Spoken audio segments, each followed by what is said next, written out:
Jiwan stood at the window of the human transport ship and watched the massive space station grow larger. The Galaxy Council's main station was bigger than Earth's moon. Lights sparkled across its surface like stars. Ships from dozens of different worlds moved around it like busy insects. "First time seeing something this big?" asked Minho, walking up beside her. He was the intelligence officer for their mission. His job was to watch and listen to everything. "It makes our biggest cities look like toys," Jiwan said. She was the leader of humanity's first diplomatic mission to the Galaxy Council. 3 years of preparation had led to this moment. Hana looked up from her computer tablet. She was their tactical analyst, always running numbers and checking data. The station houses over 50 million beings from 12 different species. It's been here for 3,000 years. Their ship docked with a soft bump. The airlock opened with a hiss. A tall, thin alien with blue skin and forearms waited for them. "I am Guide Welkin. The Council will see you now." They followed Welkin through corridors filled with creatures Jiwan had only seen in photographs. Some walked on 2 legs like humans. Others crawled on 6 or 8 legs. A few floated in the air using some kind of technology she could not understand. The main council chamber was enormous. 12 platforms sat in a circle, each one designed for a different type of being. Some platforms were in water. Others were filled with different gases. The ceiling showed stars and nebulas that moved like they were real. "Humans of Earth," announced a voice that seemed to come from everywhere. "Present yourselves to the Galaxy Council." Jiwan walked to the center of the circle. She had practiced this speech hundreds of times. "Honored council members, I am Jiwan, speaking for all humanity. We come in peace, seeking friendship and knowledge. We offer our skills and resources to help make the galaxy a better place for all beings." A creature that looked like a giant lizard with golden scales leaned forward. "This was Doric from the Scalan Empire. Your species has barely learned to travel between stars. What could you possibly offer us?" Before Jiwan could answer, another council member spoke. This one looked like a massive insect with shining black armor. It was Vextar from the Hive Worlds. "More important matters require our attention. The scouts have returned from the Void Sector." The chamber fell silent. Even the moving stars on the ceiling seemed to stop. "What news do they bring?" asked another council member. Doric's golden scales seemed to lose their shine. "The Kethmore have awakened. Their ships have been detected moving toward council space. Hundreds of bioships, maybe thousands." Murmurs of fear rippled through the chamber. Jiwan had heard stories about the Kethmore. They were creatures from the dark spaces between galaxies. They consumed entire worlds, leaving nothing behind but dead rock. "How long do we have?" asked a council member whose body was made of what looked like living crystal. 6 months, maybe less," Doric replied. "Their advanced scouts have already destroyed 3 border systems. The Helios colony, gone. New Geneva Station, gone. They leave nothing alive." The insect-like Vextar clicked its mandibles. "We must begin evacuation procedures immediately. All civilian populations must be moved to the inner systems." "And then?" asked another member. "Where do we run when they consume those systems too?" The chamber erupted in frightened voices.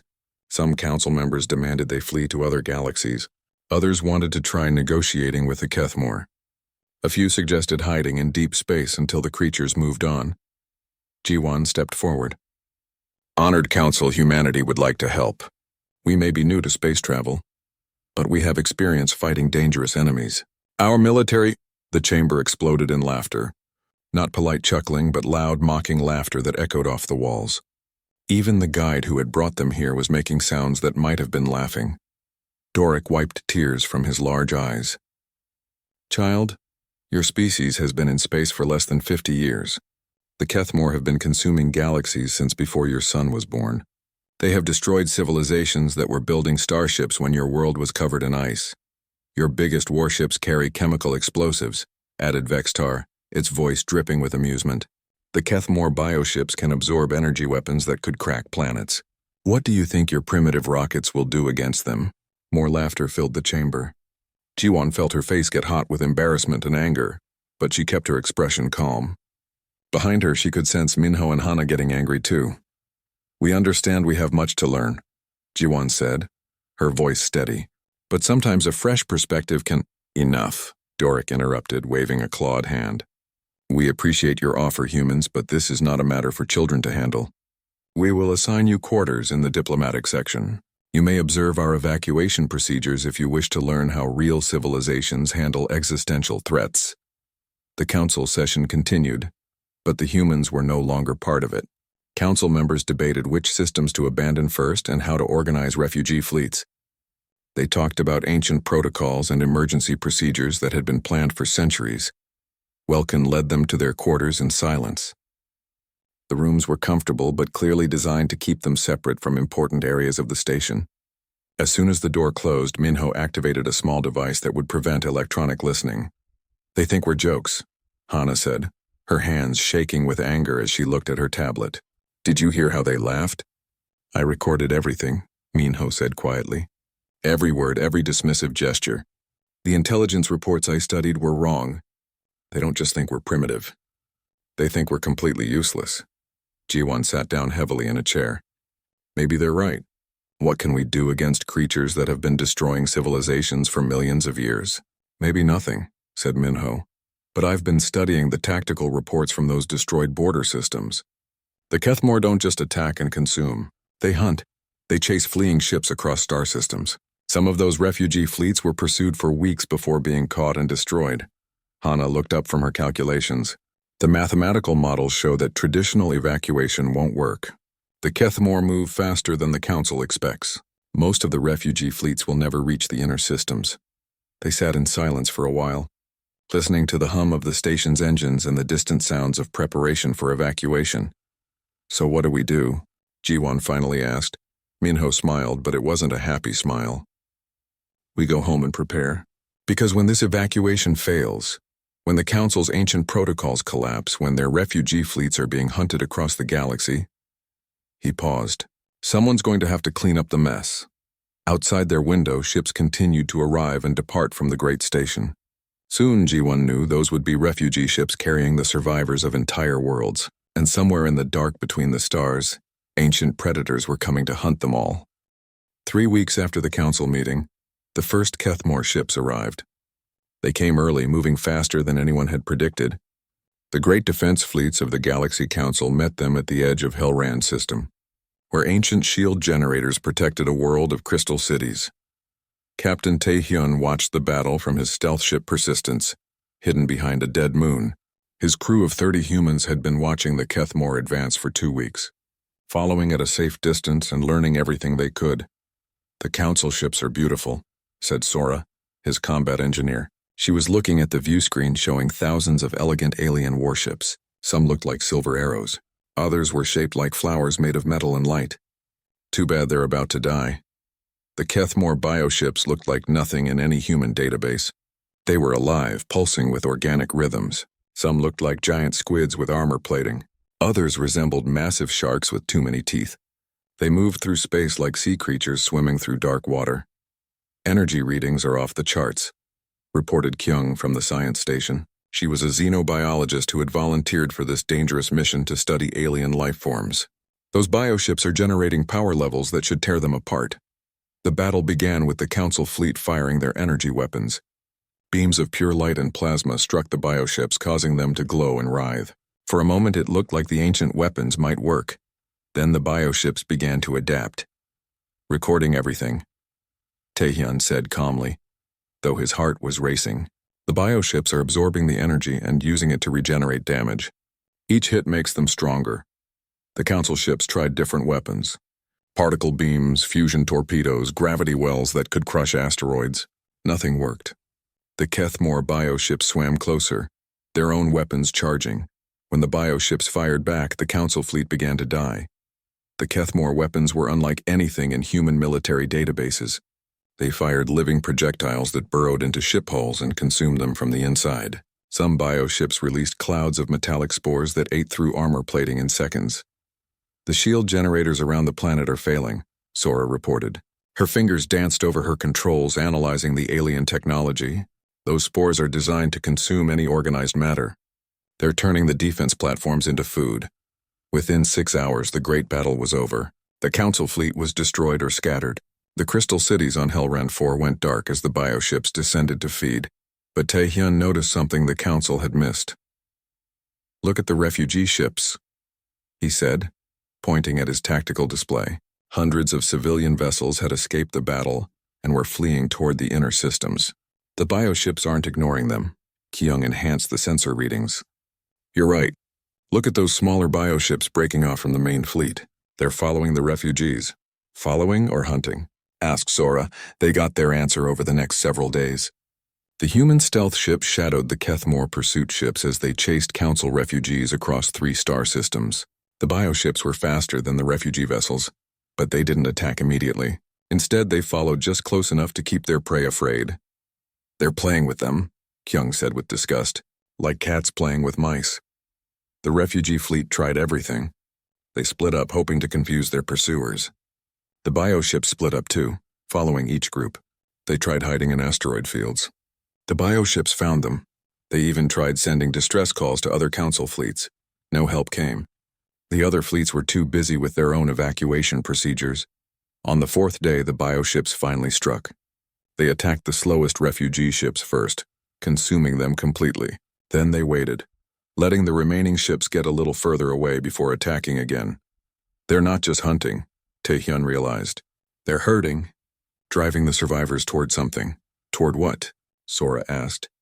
Before anyone could answer, new contacts appeared on their sensors. A massive Kethmore bioship, 10 times larger than the others, was waiting near a gas giant in the next system. The refugee ships were being driven straight toward it.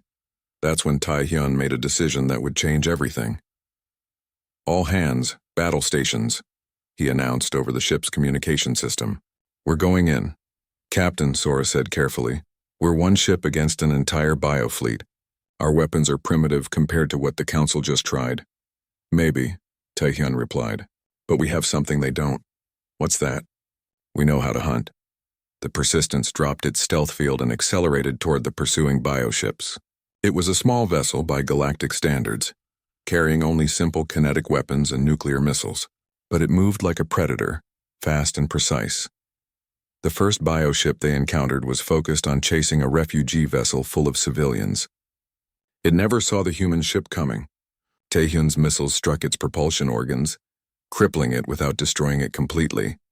Why didn't you finish it off? Kyung asked. Because wounded prey attracts other predators, Taehyun explained, and I want their attention. It worked. 3 more bioships turned away from the refugees to investigate the damaged one. They found the Persistence waiting for them, hidden in the shadow of a comet. The humans used tactics no galactic species had ever tried against the Kethmore. They didn't stand and fight like the Council fleets. Instead, they hit and ran, striking from unexpected angles and disappearing before the bioships could respond. Sora's demolition charges, planted on drifting debris, exploded when bioships tried to consume them. Kyung analyzed bioship behavior patterns and predicted where they would go next, letting Taehyun set ambushes. The Persistence fought like a pack hunter, always moving, always striking where the enemy was weakest. After 12 hours of running battle, something unprecedented happened. The Kethmore bioship stopped pursuing the refugees and focused entirely on hunting the single human vessel. We've got their attention, Sora reported. All 6 pursuit ships are coming after us now. Good, Taehyun said. Now we lead them away from the refugees. The Persistence fled toward an unstable star system, where solar flares and radiation storms would interfere with bioship senses. The Kethmore followed, drawn by something they had never encountered before. Prey that fought back intelligently, but the humans weren't really prey. As the bioships chased them through the storm-racked system, Taehyun's crew was learning everything about their pursuers. How they moved, how they communicated, how they thought. I'm detecting distress signals, Kyung reported. Council frequency. Someone's alive out there. They found a single escape pod drifting near a destroyed Council cruiser. Inside was Karthan, a wounded alien with copper-colored skin and 6 arms. 3 of his arms were badly injured and his breathing was labored. Why? He gasped when Hana's boarding team brought him aboard. Why did you help us? Your Council mocked you, called you primitives. Hana looked at the alien with steady eyes. Because that's what humans do. We don't abandon anyone to be hunted. As the Persistence disappeared into the radiation storm, carrying its rescued passenger and invaluable intelligence about Kethmore hunting patterns, something new was being born in the galaxy. For the first time in millions of years, the The Kethmore had encountered prey that refused to stay prey, and somewhere in the dark between stars, other human ships were beginning to move. The galaxy was about to learn what humans meant by the word hunt. Admiral Jinwoo stood on the bridge of his flagship and watched the tactical display with cold eyes. Red dots showed Kethmore positions across 12 star systems. Blue dots showed refugee fleets running for their lives. Green dots showed his human ships moving to intercept. Operation Eternal Hunt is now active, he announced to his fleet commanders. Remember, we are not here to defend positions. We are here to become the thing that hunts the hunters. It had been 6 weeks since the first Kethmore attacks. Half the Galaxy Council's territory was now consumed or abandoned. Millions of beings from dozens of species were fleeing toward the inner systems, but the bioships followed them everywhere. The ancient evacuation plans were failing because no one had planned for an enemy that never stopped chasing, except the humans. Admiral, we're receiving tactical data from Captain Taehyun's reconnaissance missions, reported Minji, his psychological warfare specialist. She was a small woman with sharp eyes who had spent years studying how fear worked in different species. The Kethmore hunting patterns are consistent. They always pursue fleeing prey. They never retreat when damaged. And they've never encountered a species that hunts them back. What does that mean for us? Asked Daeho, head of human military intelligence. It means they have a weakness, Minji replied. They're apex predators who have never been prey. Their entire psychology is built around being the thing that others fear. They don't know how to handle being afraid themselves. Admiral Jinwoo nodded. Then let's teach them. The first lesson came in the Valdris system, where a Kethmore biofleet was pursuing a Council refugee convoy. The aliens expected another easy hunt. Instead, they found Captain Yuna's assault group waiting for them. Yuna commanded the heavy cruiser Indomitable and 12 smaller human warships. When the bioships arrived, they found something they had never seen before: prey that wasn't running away. All ships, implement pack hunting formation, Yuna ordered. Her vessels spread out in a wide circle around the approaching bioships. Remember, we're not trying to match their firepower. We're trying to make them think like prey instead of predators. The bioships, confused by this new behavior, hesitated. That hesitation cost them. Human ships attacked from 6 different directions at once. They didn't try to destroy the bioships with single massive strikes. Instead, they used coordinated swarm tactics, hitting the same targets with multiple small weapons until they accumulated enough damage to cripple their prey. Bioship Alpha is trying to retreat, reported Yuna's tactical officer. Pursue, Yuna ordered immediately. Rule 1 of pack hunting: never let wounded prey escape. The human ships chased the damaged bioship across 2 star systems. Every time it tried to stop and regenerate, they attacked again.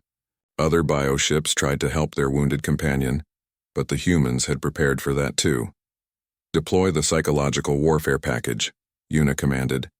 Minji's special project activated. Human ships began broadcasting on all Kethmore communication frequencies. The broadcast contained recordings of bioship death sounds, tactical analysis of their weaknesses, and something no Kethmore had ever heard before: the sounds of their own kind running away in fear. It's working, Minji reported with satisfaction. Bioship communication chatter is showing signs of confusion and, yes, fear. They're asking each other how the prey learned to hunt. But the real breakthrough came when Daeho's intelligence teams captured a Kethmore communication node. Instead of destroying it, they did something much more dangerous. They corrupted it. We're feeding false information into their hive mind network, Daeho explained to Admiral Jinwoo. Every time they try to coordinate an attack, our corrupted data makes them think human ships are in 3 different places at once. The results were immediate. Kethmore bioships began attacking empty space. They fired on their own allies when the corrupted data convinced them that bioships were actually human vessels in disguise. Their perfect coordination fell apart as false information spread through their network. Within 2 weeks, something unprecedented happened. A Kethmore biofleet retreated from human space. They're running, Admiral Jinwoo said with quiet satisfaction. For the first time in their species' history, the Kethmore are the ones being chased. But the humans weren't finished. Captain Yuna's assault on a major Kethmore breeding station became legendary throughout the galaxy. When her ship Indomitable was badly damaged by bioship defenders, she made a decision that shocked everyone. All crew to escape pods, she ordered. I'm ramming the station core. Captain, you'll die, Her tactical officer protested.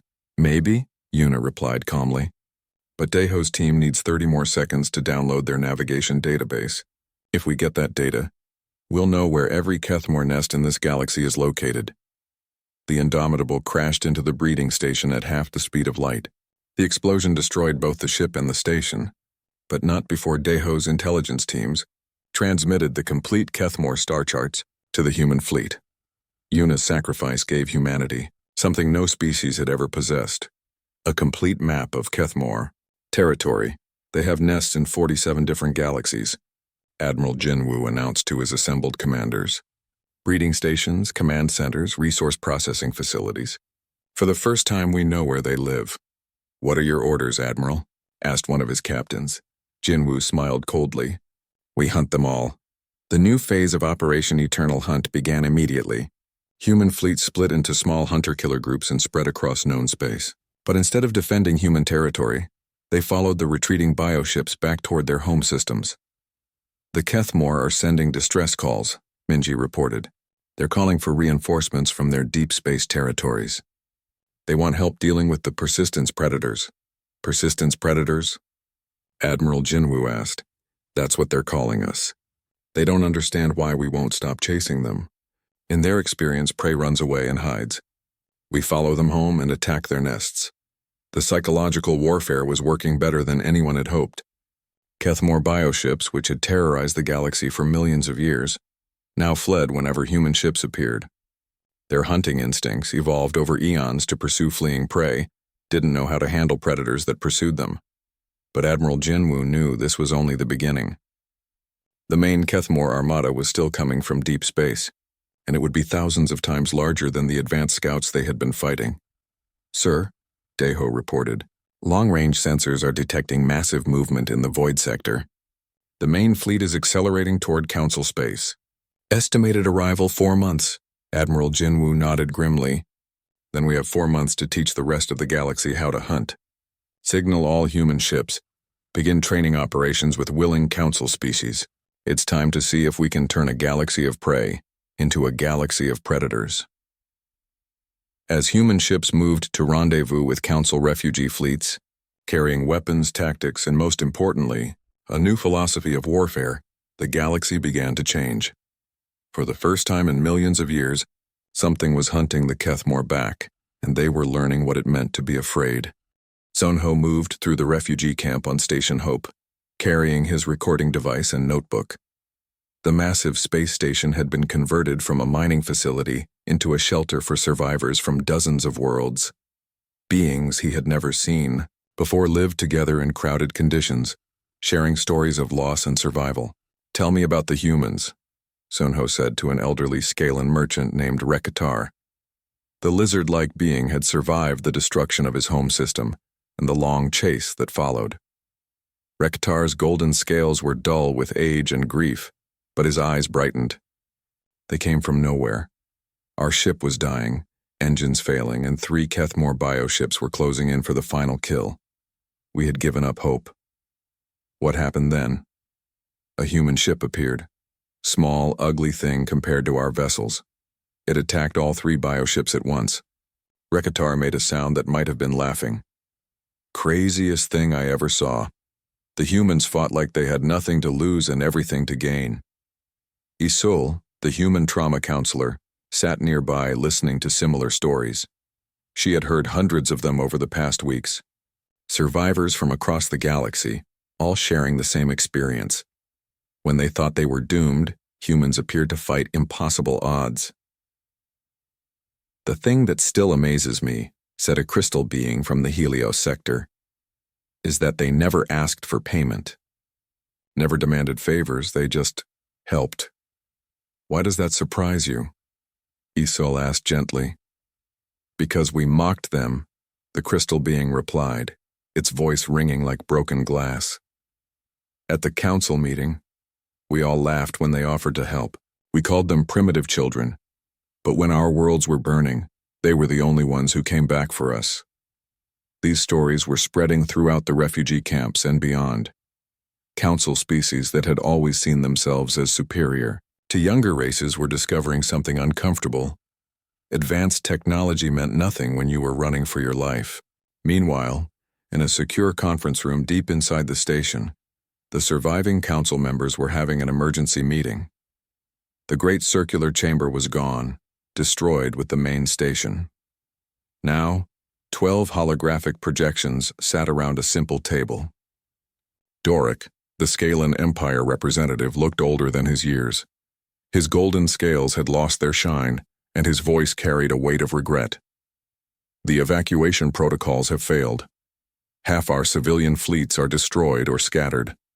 The inner systems are overcrowded with refugees, and we have no idea how to organize a defense against the main Kethmor armada. The humans have made their point, admitted Vextar, the insectoid hive representative. Their tactics work against the Kethmor in ways our traditional strategies do not. Made their point? Doric's laugh was bitter. They've saved millions of lives while we ran around like scared younglings. Do you know what the refugees are calling them? The persistence, as if they're a force of nature rather than a species. A new voice joined the conversation. It belonged to Nari, the human diplomat who had been working with the surviving council members. She entered the room carrying data tablets and looking exhausted. Honored council members, she said formally, though there was no mockery in her tone. I bring reports from our joint training operations. Over the past month, human military advisors had been working with council species to teach them new tactics. The results were mixed but encouraging. Engineer Wusung reports that the Helian Crystal Fleet has adapted our swarm tactics for their energy-based weapons, Nari continued. They successfully drove off a Kethmor scouting force yesterday. First council victory against the bioships in 2 months. And the problems? Asked Doric, knowing there would be some. Many species are struggling with the psychological requirements, Nari admitted. Our tactics require accepting losses to achieve victory. Most council species have evolved to avoid conflict, not embrace it. This was the fundamental difference that was reshaping galactic politics. Council species had become advanced by developing technology that let them avoid dangerous situations. Humans had become dangerous by developing the mindset that some things were worth dying for. The Aquatic Consortium refuses to adopt pursuit tactics, Nari reported. They say chasing enemies into deep space violates their cultural values. The Synthetic Collective calculates that our methods have an unacceptable casualty rate. But others are adapting? Asked Vextar. Yes. The younger species especially. The Corvin Star Guard has fully integrated human pack hunting methods. The new Terran colonists, they're not human, but they learned human values, have formed joint squadrons with our ships. Doric leaned forward. What about intelligence reports? Do we know when the main armada will arrive? Nari's expression darkened. Our long-range sensors have detected the edge of their fleet. It's larger than we feared. Conservative estimates suggest 50,000 bioships, including several planet killers we've never seen before. The council members fell silent. The advance force they had been fighting contained less than 100 bioships, and it had nearly destroyed galactic civilization. However, Nari continued, we have advantages now that we didn't have before. The corruption virus Daiho's team planted in their communication network is still spreading. Their coordination is breaking down. And more importantly, they're afraid. Afraid? Doric asked. The Kethmor don't feel fear. They do now, Nari replied. Our psychological warfare specialists have been monitoring their communications. They've started calling us the persistent death in their language. They don't understand why we follow them instead of running away. She activated a holographic display showing recent battle reports. Look at their behavior patterns. When human ships appear, Kethmor bioships now retreat immediately instead of investigating. They're avoiding entire star systems where human ships have been detected. But will that be enough against 50,000 ships? Asked Vextar. By itself? No, Nari admitted. But we're not fighting them by ourselves anymore. The display changed to show fleet positions throughout the galaxy. Instead of the scattered refugee convoys of 2 months ago, the screen now showed organized battle groups. Council species working together with human advisors, sharing resources and tactics. The Scalan Empire has converted its merchant fleet into armed transports, Nari reported. The hive worlds are using their industrial capacity to build human-designed weapons. Even the Pacifist Alliance is contributing by handling logistics and medical support. Doric studied the display with growing amazement. This is unprecedented. Council species have never cooperated like this before. Crisis changes everyone, Nari replied. When you're all running from the same predator, old rivalries seem less important. But the real change was deeper than military cooperation. Throughout the refugee camps and temporary colonies, beings from different species were working together in ways that had never happened before. Human values, persistence, sacrifice for others, never giving up, were spreading to species that had never needed such concepts. There's something else, Nari said quietly. Intelligence reports suggest that the main Kethmore armada is having internal problems. Our corruption virus has spread further than we hoped. Some bioships are refusing orders. Others are attacking their own fleetmates. Could they destroy themselves before reaching us? Asked Doric hopefully. Unlikely, Nari replied. But they won't arrive as a coordinated force. They'll come in waves, confused and afraid. That gives us opportunities. As the meeting ended, Doric remained behind to speak with Nari privately. The old Scalan looked at the human diplomat with something that might have been shame. We were wrong, he said simply, at the council meeting when we laughed at your offer to help. We judged your species by your technology instead of your character. Nari smiled sadly. Every species develops differently. You became advanced by learning to avoid conflict. We became human by learning to endure it. The galaxy needs both approaches. And after this is over? Doric asked. When the Kethmore are defeated, what then? Will humans take their place as galactic rulers? Nari looked shocked by the suggestion. Rule the galaxy? We don't want to rule anyone. We want to explore, to learn, to help where we can. That's what humans do. As she left the conference room, Doric sat alone for a long time, thinking about the stories coming from the refugee camps. Stories of humans who died protecting people they had never met, from species that had ridiculed them just months before. Outside the station's windows, joint human council battle groups were forming up for the next phase of the war. The main Kethmore armada was coming, but it would find something waiting for it that had never existed before, a galaxy that refused to run away.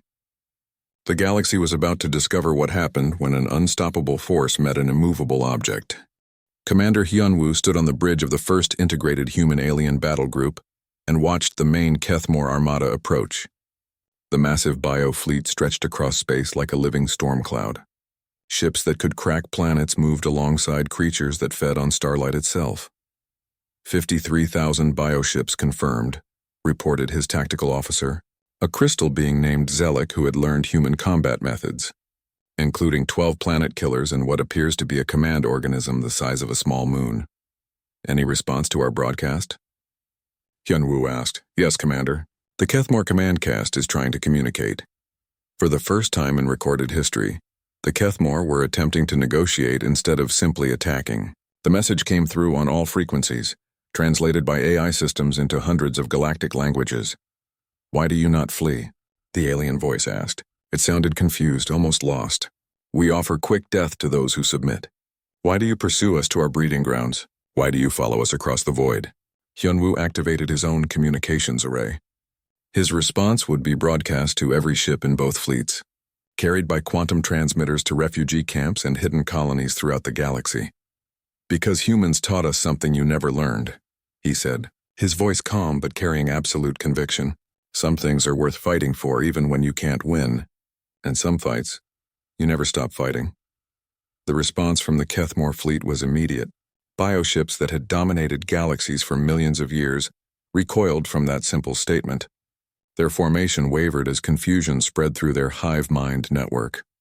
They don't understand, observed Chaeyoung, the strategic planner coordinating the galactic defense. She was aboard the command ship, monitoring the battle from 12 different perspectives simultaneously. Their entire species is built around the concept of inevitable victory. They can't process the idea of fighting without hope of winning. The battle that followed was unlike anything in galactic history. Instead of one massive engagement, it became a series of running fights across multiple star systems. The key difference was that this time, it was the Kethmore who were running. Every time the bioships tried to form up for a coordinated attack, human-trained council forces hit them from unexpected directions. When they retreated to regroup, integrated battle groups followed them, never allowing them to rest or recover. Phase 2 is working perfectly, reported Captain Junho from his Deep Space Reconnaissance Force. His ships had been tracking Kethmore movements in distant systems, mapping their supply lines and communication networks. The bioships are splitting up, trying to avoid our pursuit groups. Their coordination is breaking down. But the real victory wasn't happening in space. It was happening in the minds of both sides. The Kethmore, who had never encountered sustained resistance, were learning what it meant to be afraid. Their perfect confidence was cracking as human tactics spread throughout the galaxy. Species they had terrorized for eons were now hunting them with relentless determination. Meanwhile, the Council species were discovering something they had never possessed, the will to fight for something greater than themselves. The Aquatic Consortium has changed their minds, Che-Young reported with satisfaction. They're deploying their deep space exploration fleets as pursuit squadrons. Even the Pacifist Alliance is contributing, armed medical ships to rescue operations behind enemy lines. The turning point came when the Kethmore command organism, the moon-sized creature that coordinated their entire species, tried to retreat to their home galaxy. Captain Junho's reconnaissance forces had been waiting for exactly that moment. All units, this is Junho. The command organism is attempting to withdraw through the Void Gate. We have one chance to cut off their escape route. What followed was the most desperate battle of the war. Human ships, vastly outnumbered and outgunned, threw themselves against bioship defenders to prevent the command organism from escaping. Ships were destroyed, crews died, but the gate remained blocked. In the end, it wasn't superior firepower that won the battle. It was something the Kethmore had never encountered before. Beings willing to die to prevent their enemy from escaping to threaten others. The command organism is trapped, Junho reported, his voice weak with exhaustion. Repeat. The hive mind coordinator cannot retreat. All remaining bioships are cut off from their command structure. What happened next changed the galaxy forever. Without their central coordination, the Kethmore bioships began to behave differently. Some continued fighting with mindless aggression. Others simply stopped moving, as if waiting for orders that would never come. A few even began attacking their own kind.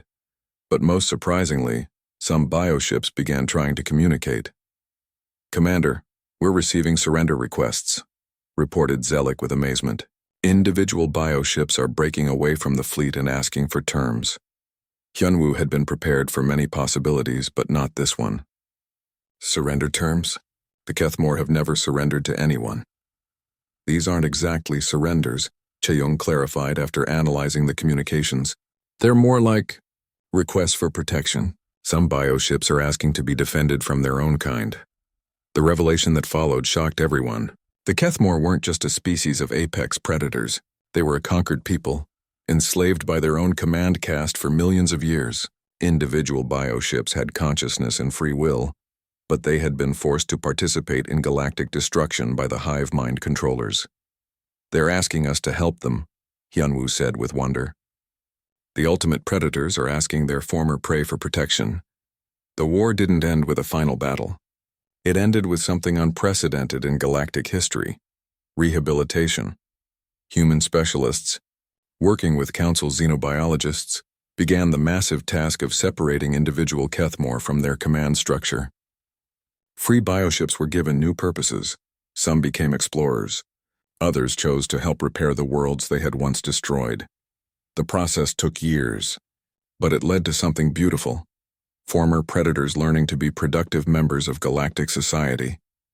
Seo Young, now head of the new Galactic Military Academy, stood before the first integrated class of graduates.